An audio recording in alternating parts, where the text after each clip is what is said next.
IIM UPSC tuitions only in Tirumala IAS institute Chaitanyapuri. Call చేసి ఇప్పుడే join అవ్వండి.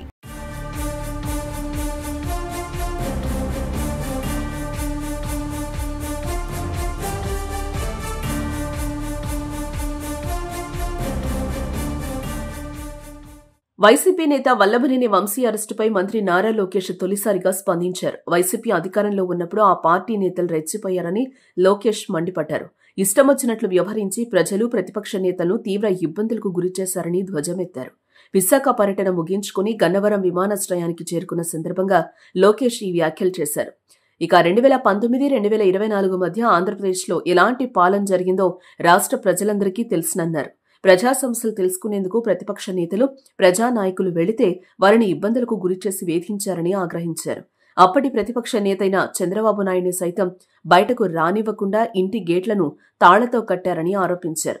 ప్రెస్ మీట్ పెట్టి వైసీపీ ప్రభుత్వాన్ని, జగన్మోహన్ రెడ్డిని ప్రశ్నిస్తే కేసులు పెట్టారని మండిపడ్డారు.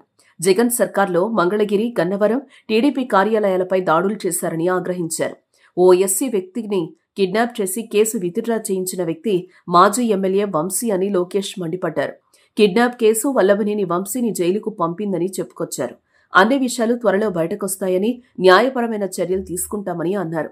ప్రజలు, టీడీపీ కార్యకర్తలను వైసీపీ నేతలు, అధికారులు ఇబ్బంది పెట్టారని, వాళ్లపైన న్యాయపరమైన చర్యలు ఉంటాయని అన్నారు.